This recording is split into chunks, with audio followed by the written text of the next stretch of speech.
Hi hello friends, എല്ലാ കൂട്ടുകാർക്കും മൗനരാഗത്തിൻ്റെ ഇന്നത്തെ റിവ്യൂയിലേക്ക് സ്വാഗതം. അങ്ങനെ നമ്മുടെ പ്രകാശൻ കാർത്തികയോട് സംസാരിക്കുകയാണ്. എന്തൊക്കെയോ നിങ്ങൾ എന്നിൽ നിന്ന് മറച്ചു പിടിക്കുന്നുണ്ട്. നിന്റെ അമ്മയോട് ചോദിച്ചിട്ടായാലും നീ ആയാലും ഒന്നും പറയുന്നില്ല. കിരണിനെ ഞാൻ വിളിച്ചപ്പോൾ വിളിക്കാമെന്ന് പറഞ്ഞു. അതുപോലെ തന്നെ രതീഷിനെ വിളിച്ചപ്പോഴും അവനും അങ്ങനെ തന്നെയാണ് പറഞ്ഞത്. എന്താ എൻ്റെ കല്യാണിമോൾ എവിടെയാ എന്നൊക്കെ ഇങ്ങനെ ചോദിക്കുകയാണ്. ഒന്നുമില്ല അച്ഛനൊന്ന് അവള് എന്തായാലും തിരക്ക് മാറുമ്പോൾ അവൾ തിരിച്ചു വിളിച്ചോളും എന്നും പറഞ്ഞ് നമ്മുടെ കാർത്തിക പ്രകാശൻ്റെ കയ്യിൽ നിന്നും രക്ഷപ്പെട്ട് അങ്ങനെ പോവുകയാണ്. ആ ചായക്കപ്പും എടുത്തിട്ട് അങ്ങനെ അതിനുശേഷം അവൾ പോകുന്നത് അവളുടെ അമ്മയുടെ അരികിലേക്കാണ്, അമ്മയുടെ റൂമിലേക്ക് പോയിട്ട് അച്ഛൻ നിരന്തരമായിട്ട് കല്യാണിയെ അന്വേഷിച്ചു കൊണ്ടിരിക്കുകയാണ്. അമ്മേ, അവൾ വിളിക്കാതെ അച്ഛന് ഇനി ഒരു സമാധാനവും ഉണ്ടാകില്ല എന്നിങ്ങനെ പറയുകയാണ്. അപ്പോൾ ലക്ഷ്മി അമ്മ പറയുന്നുണ്ട്, എങ്ങനെയാണ് മോളെ അവൾ വിളിക്കുക? എന്തായാലും പ്രകാശേട്ടൻ അവളെ ശബ്ദം കേട്ടാൽ മാത്രമേ അതൊരു ആശ്വാസമാവുകയുള്ളൂ. നമുക്ക് എങ്ങനെ അവളെ വിളിപ്പിക്കാൻ കഴിയും? മോൾ ICUവിലല്ലേ കിടക്കുന്നത്? ICUവിൽ കിടക്കുന്ന കല്യാണിയെ കൊണ്ട് എങ്ങനെ പ്രകാശേട്ടനെ വിളിപ്പിക്കും മോളെ എന്നൊക്കെ ഇങ്ങനെ ചോദിക്കുകയാണ്. അതേ സമയത്ത് നമ്മുടെ പ്രകാശൻ അവിടെ അവരുടെ റൂമിൻ്റെ അതിലേക്കൂടെ ഇങ്ങനെ പോകുന്ന സമയത്ത് ഇവരുടെ സംസാരം അങ്ങനെ കേൾക്കുകയാണ്. അപ്പോൾ ആ സമയത്ത് ലക്ഷ്മി അമ്മ പറയുന്നുണ്ട്, പ്രകാശേട്ടൻ ഇതറിഞ്ഞു കഴിഞ്ഞാൽ പ്രശ്നമാണ്. പ്രകാശേട്ടൻ്റെ താങ്ങാനാവില്ല കല്യാണിക്ക് ഇതൊക്കെ സംഭവിച്ചു എന്ന് അറിഞ്ഞു കഴിഞ്ഞാൽ എന്നിങ്ങനെ പറയുമ്പോൾ പ്രകാശൻ ഇതെല്ലാം കേട്ട് അങ്ങനെ നിൽക്കുകയാണ്. എന്നിട്ട് വേഗം അവരുടെ അരികിലേക്ക് വരികയാണ്. എന്നിട്ട് പ്രകാശൻ ചോദിക്കുന്നുണ്ട്, എന്താ നിങ്ങളിപ്പോൾ എന്താ പറഞ്ഞത്? എൻ്റെ മോൾക്ക് എന്താ പറ്റിയത്? കല്യാണി മോൾക്ക് എന്താ പറ്റിയത് എന്നിങ്ങനെ ചോദിക്കുന്നുണ്ട്. അപ്പോൾ ഒന്നുമില്ല. അപ്പോൾ എൻ്റെ മോൾക്ക് നിങ്ങൾ പറഞ്ഞല്ലോ ICUവിലാണെന്ന്, എന്നെ വിളിക്കാൻ പറ്റില്ലെന്ന്, എന്താണ് കാര്യം? നിങ്ങൾ എന്താ പറയുക എന്നിങ്ങനെ പറഞ്ഞ സമയത്ത് കാർത്തിക പറയുന്നുണ്ട്, ബഗാസുരൻ ജയിലിൽ നിന്ന് പരോളിൽ ഇറങ്ങിയിട്ടുണ്ടായിരുന്നില്ല അച്ഛ. ഇന്നലെ അവൾ സൈറ്റിലേക്ക് പോയപ്പോൾ അവിടെ വെച്ചിട്ട് അവളെ അയാൾ കുത്തിക്കൊല്ലാൻ നോക്കി എന്ന് പറയുന്ന കേൾക്കുമ്പോൾ പ്രകാശന് വല്ലാത്ത ടെൻഷനാവുകയാണ്. അങ്ങനെ പ്രകാശൻ ആ നെഞ്ചങ്ങനെ പൊത്തിപ്പിടിക്കുന്നുണ്ട്. അപ്പോൾ എന്താ പറ്റിയത് അച്ഛ എന്നിങ്ങനെ വിളിച്ച് അങ്ങനെ നിൽക്കുകയാണ്. എന്നിട്ട് എന്താ എല്ലാവരും എന്നിൽ നിന്ന് ഇത് മറച്ചു പിടിച്ചത്? എന്നോട് എന്താ ആരും ഒന്നും പറയാഞ്ഞത്? എന്നിട്ട് എങ്ങനെയുണ്ട് എൻ്റെ മോൾക്ക് എന്നിങ്ങനെ ചോദിക്കുകയാണ്.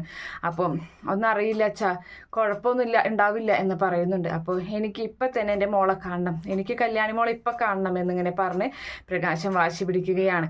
നിങ്ങൾ വരുന്നുണ്ടോ?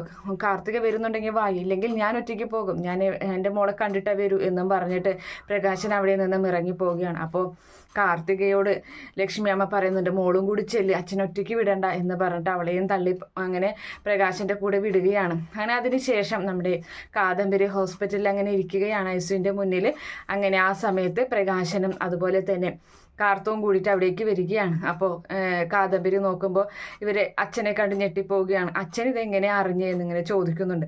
അപ്പോൾ ആ സമയത്ത് നമ്മുടെ കാർത്തിക പറയാണ്, ഞാനും അമ്മയും പറയാതിരുന്നതാണ്, പക്ഷെ ഞങ്ങളുടെ സംസാരം അച്ഛൻ കേട്ടതാണ്, അപ്പോൾ അങ്ങനെ സത്യങ്ങൾ മനസ്സിലാക്കി എന്ന് പറയുന്നുണ്ട്. അപ്പോൾ എന്ത് പറ്റിയതാ എൻ്റെ മോൾക്ക് ഇപ്പോൾ എങ്ങനെയുണ്ട് എന്നൊക്കെ ഇങ്ങനെ ചോദിക്കുകയാണ്. ഡോക്ടർ എന്താ പറഞ്ഞത് എന്ന് ചോദിക്കുന്ന സമയത്ത് ഡോക്ടർ ഒന്നും പറഞ്ഞിട്ടില്ല അച്ഛ എന്ന് പറയുകയാണ്. അങ്ങനെ അവരങ്ങനെ സംസാരിച്ച് നിൽക്കുമ്പോൾ തന്നെ ICUവിൻ്റെ ഉള്ളിൽ നിന്ന് ഡോക്ടർ ഇറങ്ങി വരികയാണ്. അപ്പോൾ ആ സമയം ഡോക്ടറെ പിടിച്ചു നിർത്തിയിട്ട് പ്രകാശൻ ചോദിക്കുന്നുണ്ട്, ഡോക്ടറെ ഞാൻ കല്യാണിയുടെ അച്ഛനാണ്, എങ്ങനെയുണ്ട് എൻ്റെ മോൾക്ക് എന്ന് ചോദിക്കുകയാണ്. അപ്പോൾ ഇപ്പോൾ കുഴപ്പമില്ല, ഒരു കണ്ണ് തുറന്നിട്ടുണ്ട്, ഇത്ര നേരം ബോധം ഉണ്ടായിരുന്നില്ല, ഇപ്പോൾ ബോധം വന്നിട്ടുണ്ട്, എന്നെ കണ്ണ് തുറന്ന് നോക്കി എന്ന് പറയുകയാണ്. അപ്പോൾ എങ്ങനെയുണ്ട്? ഒന്നും പറയാറായിട്ടില്ല എന്തായാലും എന്ന് പറയുകയാണ്. അങ്ങനെ അതിനുശേഷം എനിക്കൊന്ന് കയറി കാണണം ഡോക്ടർ എന്ന് പറയുമ്പോൾ എന്തായാലും ഒന്ന് കയറി കണ്ടോ എന്തായാലും എന്ന് പറഞ്ഞിട്ട് അങ്ങനെ പ്രകാശൻ അകത്തേക്ക് കല്യാണിയെ കാണാൻ വേണ്ടി കയറി ചെല്ലുകയാണ്. അങ്ങനെ ആ സമയത്ത് കല്യാണിക്ക് ബോധമില്ല, ബോധം വന്നത് വീണ്ടും പോയിക്കാണ്. അപ്പോൾ ആ സമയം അവൻ വേഗം ഒരു പെടഞ്ഞ മനസ്സോടുകൂടി കല്യാണിയുടെ അരികിലേക്ക് വന്നിട്ട് അവളുടെ കൈ അങ്ങനെ പിടിക്കുകയാണ്. എന്നിട്ട് മോളെ അച്ഛനാണ് എന്ന് പറയുന്നുണ്ട്. അപ്പോൾ അവൾ അങ്ങനെ പെട്ടെന്ന് കണ്ണ് തുറക്കുകയാണ്. അപ്പോൾ ആ സമയം തൻ്റെ അച്ഛനെ കണ്ടിട്ട് അച്ഛ എന്ന് പറയുകയാണ് നമ്മുടെ കല്യാണി. അപ്പോൾ മോളെ അച്ഛനാണ്, പേടിക്കണ്ട മോളെ എന്ന് പറയുന്നുണ്ട്. അച്ഛൻ എങ്ങനെ അറിഞ്ഞു? അച്ഛന് ടെൻഷനൊന്നും അടിക്കേണ്ട കേട്ടോ, എനിക്ക് കുഴപ്പമൊന്നുമില്ല എന്നിങ്ങനെ കല്യാണി സമാധാനിപ്പിക്കുകയാണ്. എന്നിട്ട് പറയുന്നുണ്ട്, ഞാൻ സൈറ്റിലേക്ക് പോയപ്പോൾ അയാൾ എന്നെ കൊല്ലാൻ നോക്കിയതാണ് അച്ഛ, പക്ഷേ കിരണേട്ടൻ കൂടെ ഉണ്ടായതുകൊണ്ട് രക്ഷപ്പെട്ടു, പെട്ടെന്ന് കിരണേട്ടൻ ആശുപത്രിയിൽ എത്തിച്ചതാണ്. അപ്പോൾ എൻ്റെ ബോധം പോയതാണ്. ഇപ്പോഴാണ് എനിക്ക് ബോധം വരുന്നത്. എന്തായാലും ഞാൻ കണ്ണ് തുറന്നപ്പോൾ എൻ്റെ അച്ഛനെയാണല്ലോ ഞാൻ ആദ്യം കണ്ടത് എന്ന് പറയുന്നുണ്ട്. കിരണേട്ടൻ എന്ത് അച്ഛ എന്നിങ്ങനെ കല്യാണി ചോദിക്കുന്ന സമയത്ത് അവൻ വരും മോനെ, അവൻ ഇവിടെ എവിടെയോ ഉണ്ട്, വരും എന്നിങ്ങനെ പറയുകയാണ് പ്രകാശൻ. അങ്ങനെ കല്യാണി പറയുന്നുണ്ട്, അച്ഛൻ ടെൻഷൻ അടിക്കണ്ട, എന്തായാലും ആശുപത്രി വരെ വന്നതല്ലേ, അച്ഛൻ ഇവിടെ ഡോക്ടറെ അരികിൽ കയറിയിട്ട് BP അതുപോലെ ECG ഒക്കെ ഒന്ന് നോക്കിക്കോളൂ എന്ന് പറയുകയാണ്. അപ്പോൾ പ്രകാശം പറയുന്നുണ്ട്, മോൻ ഇങ്ങനെ ഈ ഒരു അവസ്ഥയിൽ കിടക്കുമ്പോൾ മോൻ്റെ ആരോഗ്യം ശ്രദ്ധിക്കാതെ അച്ഛൻ്റെ ആരോഗ്യത്തെ പറ്റിയാണ് മോൻ ചിന്തിക്കുന്നത്. മോന് ടെൻഷൻ അടിക്കാതെ അവിടെ കിടക്കുക, അച്ഛനൊന്നുമില്ല എന്ന് പറയുന്നുണ്ട്. അച്ഛൻ എന്തായാലും പുറത്തുണ്ട് കേട്ടോ, മോള് വിഷമിക്കേണ്ട എന്നൊക്കെ പറഞ്ഞിട്ട് പ്രകാശൻ അങ്ങനെ നിൽക്കുന്ന സമയത്ത് അവിടേക്ക് സിസ്റ്റർ വരികയാണ്. അപ്പോൾ സിസ്റ്റർ പറയുന്നുണ്ട്, അതെ അധികം സംസാരിപ്പിക്കേണ്ട, ഇത് വിസിറ്റിങ്സിൻ്റെ സമയമല്ല എന്ന് പറയുകയാണ്. അപ്പോൾ പ്രകാശം പറയുന്നുണ്ട്, ഞാൻ ഡോക്ടറോട് ചോദിച്ചിട്ടാണ് കയറിയത് എന്ന് പറയുമ്പോൾ, അറിയാം ഡോക്ടർ വിളിച്ചായിരുന്നു, എന്തായാലും ഇൻഫെക്ഷൻ കയറും, ആൾക്കാരെ കയറ്റി കഴിഞ്ഞാൽ, അതുകൊണ്ടാണ് പെട്ടെന്ന് ഇറങ്ങിക്കോളോ എന്ന് പറയുമ്പോൾ ശരി എന്ന് പറഞ്ഞിട്ട് അങ്ങനെ പ്രകാശൻ കല്യാണിയോട് പുറത്തുണ്ടെന്നും പറഞ്ഞ അവിടെ നിന്നും ഇറങ്ങുകയാണ്.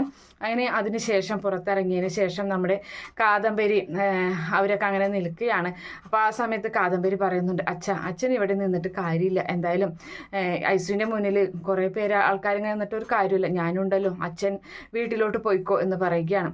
അപ്പോൾ ആ സമയത്ത് ഞാൻ പോകില്ല, എന്തെങ്കിലും ഒരു അത്യാവശ്യം വന്നു കഴിഞ്ഞാലോ, ആരെങ്കിലും വേണ്ടേ ഇവിടെ, ഞാനിവിടെ നിന്നോളാം എന്ന് പറയുകയാണ്. അപ്പോൾ അമ്മൂമ്മ അറിഞ്ഞിട്ടുണ്ടോ എന്നിങ്ങനെ ചോദിക്കുകയാണ് കാദംബരി. ഇല്ല, അമ്മൂമ്മ അറിഞ്ഞിട്ട് എന്താ, അമ്മൂമ്മയ്ക്ക് വയ്യാത്തതല്ലേ, അമ്മൂമ്മയ്ക്ക് അറിയിക്കണ്ട എന്ന് പ്രകാശം പറയുകയാണ്.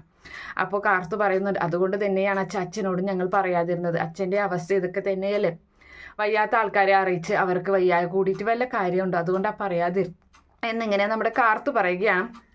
അങ്ങനെ അതിന് ശേഷം പ്രകാശനാണെങ്കിൽ അവരുടെ നിർബന്ധത്തിന് വഴങ്ങി അവിടെ നിന്നും പോവുകയാണ്. അപ്പോൾ കാർത്തും അതുപോലെ തന്നെ പ്രകാശനും കൂടി അവിടെ നിന്നും ഇറങ്ങുന്നുണ്ട്. അതേ സമയത്ത് നമ്മുടെ ഇവനെ കാണിക്കുകയാണ്, കിരണിനെയും കൂട്ടരെയും കാടിനുള്ളിൽ നമ്മുടെ ഇവനെ കൈകൊക്കെ കൂട്ടിക്കെട്ടിയിട്ട് മുട്ട് കുത്തി അങ്ങനെ ഇരുത്തുന്നുണ്ട്, വായിൽ തുണിയും തിരികിയിട്ടുണ്ട്. അപ്പോൾ ഇവൻ ഇവിടെ ഉപേക്ഷിച്ചിട്ട് പോകാം, എന്തായാലും ഈ കാടിനുള്ളിൽ വന്നവരാരും രക്ഷപ്പെട്ടിട്ടുണ്ടാകില്ല. അപ്പോൾ പന്തം ഇങ്ങനെ കത്തിച്ചിട്ടാണ് നമ്മുടെ വേലു നിൽക്കുന്നത്. അപ്പോൾ ഈ പന്തത്തിൻ്റെ വെളിച്ചം കണ്ടതുകൊണ്ടാണ് മൃഗങ്ങളൊന്നും വരാത്തത്.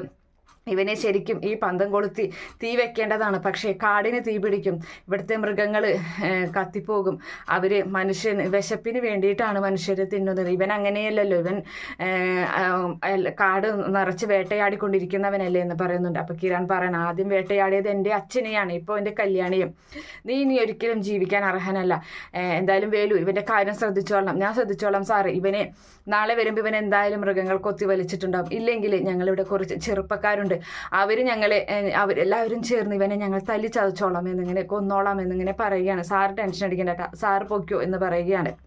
അപ്പോൾ രതീഷ് പറയുന്നുണ്ട്, എടോ അമ്മാവ ബഗാസുര 10 കിലോ ചോറ് തിന്നുന്നവനല്ലേ, എന്തായാലും ഇവിടെ കിടക്ക് എന്ന് പറയുകയാണ്. അങ്ങനെ കിരണം പറയുന്നുണ്ട്, ബഗാസുര അമ്മാവ എൻ്റെ എന്തായാലും സ്കൂളിൽ പേര് ചേർത്തിയത് നിങ്ങളല്ലേ, അപ്പം അതുകൊണ്ട് തന്നെ പോയിട്ട് വരാം എന്നും പറഞ്ഞ് അവിടെ നിന്നും പോകുന്നുണ്ട്. അങ്ങനെ അവിടെ നിന്ന് മാറി നിന്നതിന് ശേഷം നമ്മുടെ വേലു പറയുകയാണ്, സാറ് ടെൻഷൻ അടിക്കേണ്ട, ഇവൻ എന്തായാലും രക്ഷപ്പെടില്ല, പിന്നെ കല്യാണ ചേച്ചിയുടെ അരികിലേക്ക് ചെല്ലി, കല്യാണ ചേച്ചിക്ക് എങ്ങനെയുണ്ടെന്നൊന്നും അറിയില്ലല്ലോ, എന്തായാലും അമലും എന്നെ കാണാത്തതിൽ വിഷമിച്ചിരിക്കുകയായിരിക്കും, ഞാൻ ചെല്ലുമ്പോൾ എന്തായാലും ഈ വിവരം പറയേണ്ടി വരും, അവൾക്ക് എന്തായാലും കരച്ചിലാവും, പിന്നെ അവളെ സമാധാനിപ്പിക്കാൻ ഞാൻ പാടുപെടേണ്ടി വരും, കല്യാണ ചേച്ചി ഒത്തിരി ഇഷ്ടമാണ് അമലുവിന് എന്നൊക്കെ ഇങ്ങനെ പറയുകയാണ്. അങ്ങനെ അതിനുശേഷം അവരവിടെ നിന്നും പോവുകയാണ്. അപ്പോൾ നമ്മുടെ അവരവിടെ നിന്നും പോയതിന് ശേഷം ഈ പറയുന്ന ബഗാസുരൻ അങ്ങനെ നിൽക്കുന്നുണ്ട്. അപ്പോൾ കുറുനരിയുടെയും പുലിയുടെയും ഒക്കെ ഒച്ച ഇങ്ങനെ കേൾക്കുകയാണ്. ബഗാസുരൻ പേടിയോടുകൂടി നിൽക്കുന്ന ഭാഗം കാണിച്ചിട്ടാണ് ഇന്നത്തെ എപ്പിസോഡ് അവസാനിക്കുന്നത്. ഈ റിവ്യൂ ഇഷ്ടപ്പെടുകയാണെങ്കിൽ ഈ ചാനൽ ഒന്ന് സബ്സ്ക്രൈബ് ചെയ്ത് സപ്പോർട്ട് ചെയ്യുക. Okay friends, bye, thank U.